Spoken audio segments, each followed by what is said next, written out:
Hey, what's up guys, and welcome to another video of Respawnables. Now, as you guys already know, we're in the second week of this event, which is the private week.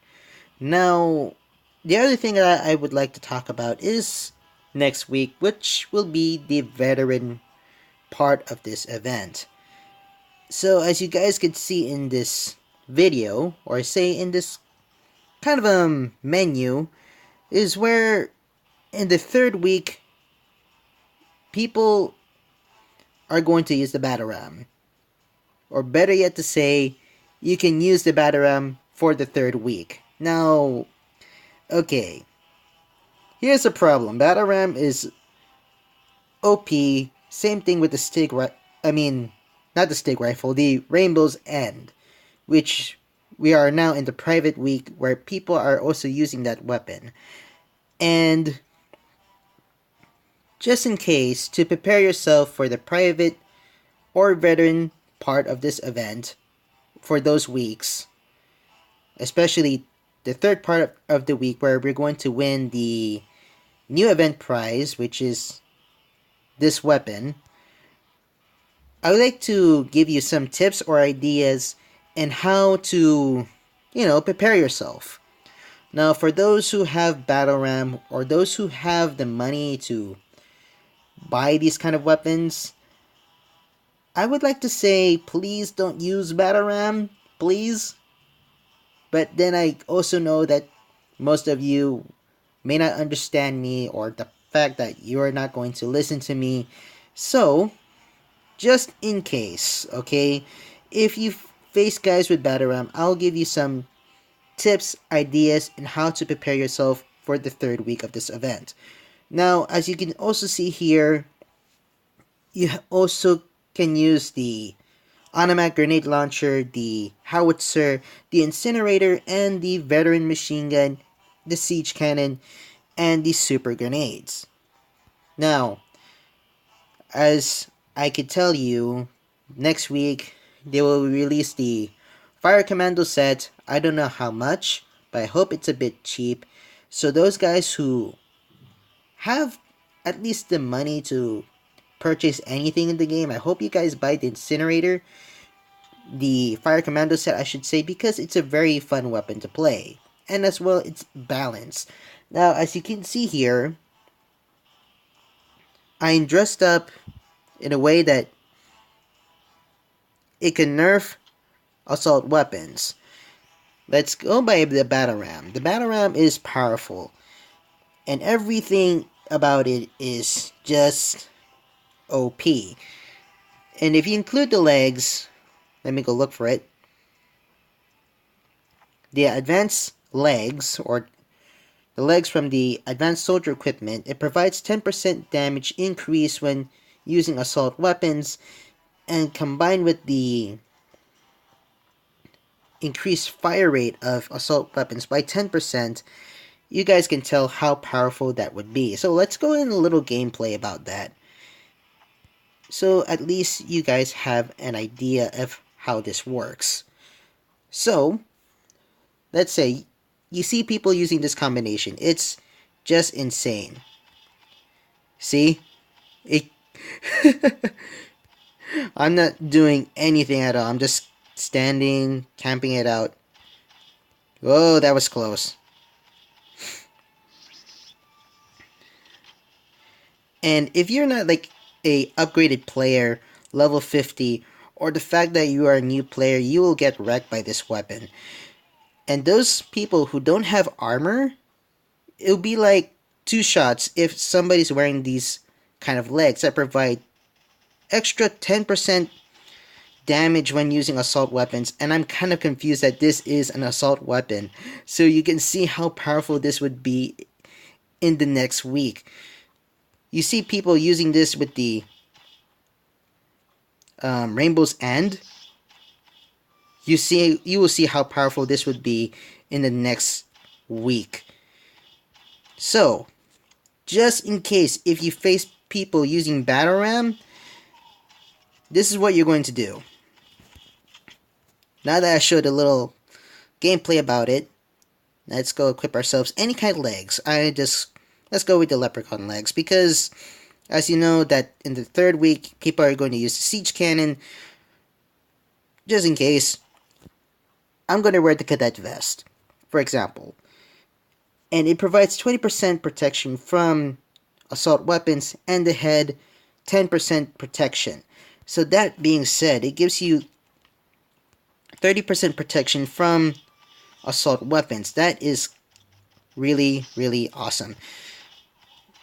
And if you face people with that kind of with this kind of weapon, well, you are going to die as very, very fast. I can tell you. But if you have the gear to nerf this weapon, please do so, because this is just overpowered, and I don't know why they would include this in this event. Oh man, it's going to be annoying. So, let's go equip ourselves with the incinerator.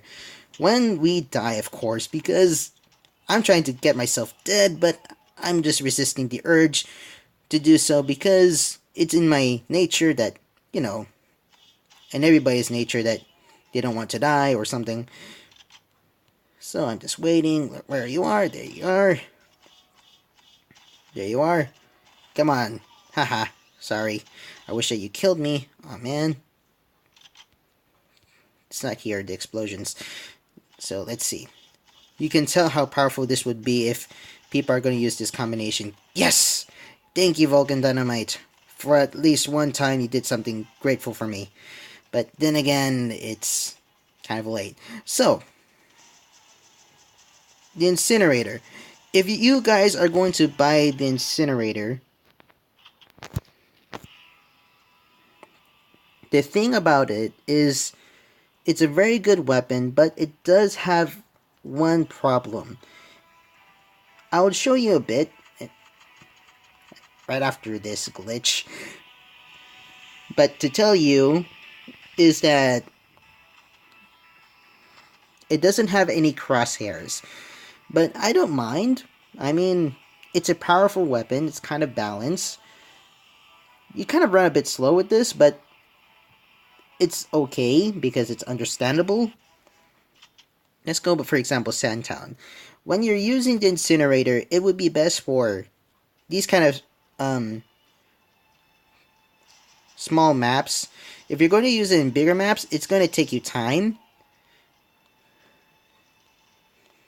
Because even though it has a long range, the problem is the... Whoa.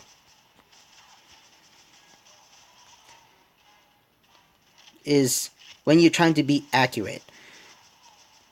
Even if you're able to do so, it does take time.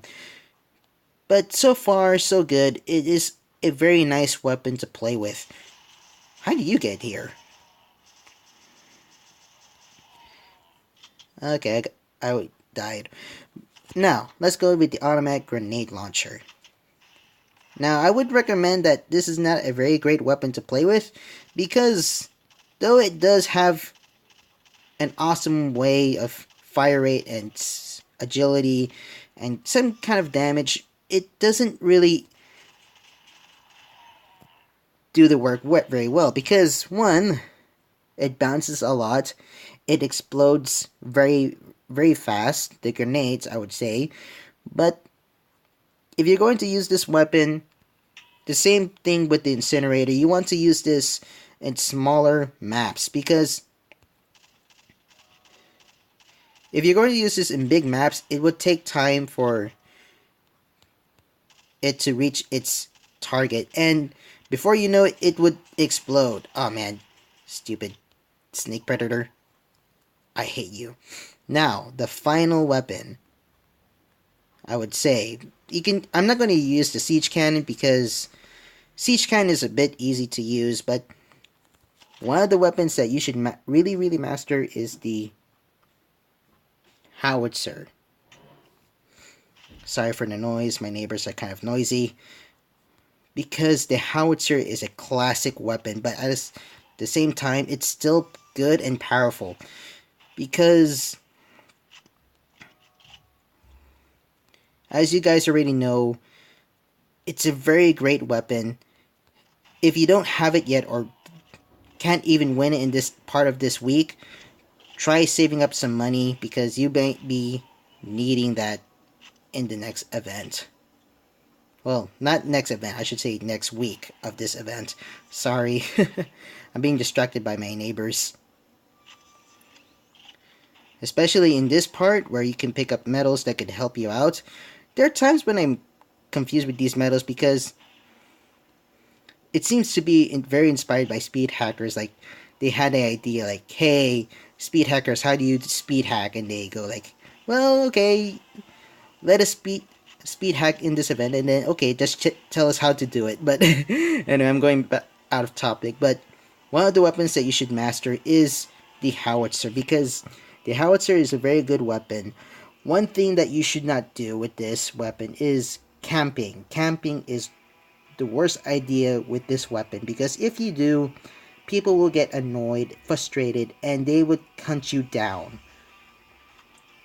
Because let's face it, it's very annoying to camp, to stay in one place being a turret. So don't do that when you're using this weapon, or even the siege cannon. Never camp, because if you do so, it will be annoying.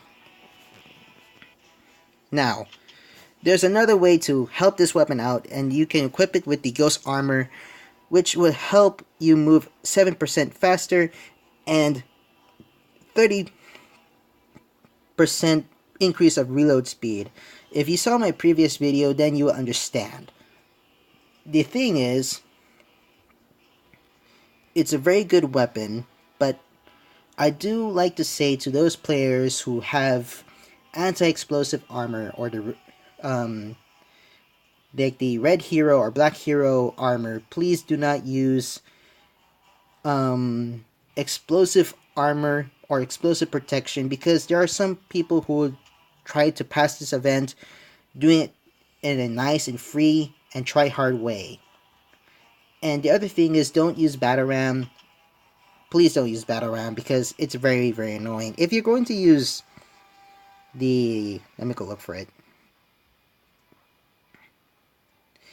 The veteran machine gun, I'm okay with it, but never use Batarang. Please do not use it. Now, the other thing is, you can also use super grenades. You can spend gold. The other thing is that you can equip yourself with a stick launcher and the body part, which will help you out. Let me go look for it. The Impaler's, what do you call that? The Impaler's coat, which will help you out in reloading faster when carrying the stake launchers. So, that being said, at least you have an idea on how to prepare yourself for next week, and as well, if you're still trying to complete this week, you can also do the same thing. But anyway, please don't use Batarang. Please don't use any explosive protection. Not unless if you see a speed hacker in Android. That's okay with me, but please, just please don't do that. Okay, now before I end my video, I would like to reply to some comments from previous videos, because some people were asking me if I'm Filipino. Yes, I am. I was born in Manila, Quezon City, in the Philippines. Both my parents are also Filipinos. My dad is from the north. My mother is in the south. I will not go very specific because, of course, I also have my own private life. So, hope you guys enjoyed this video. Sorry if I'm kind of talking a bit fast. But anyway, hope you guys have ideas and tips just to prepare yourself for the upcoming week. And I will repeat again, if you have the money to buy the Fire Commando set, please do, because I won't be annoyed by people who are using the Incinerator, because it's a balanced weapon. So please try using this weapon. It's a very awesome weapon. So take care, guys. Peace out and have fun.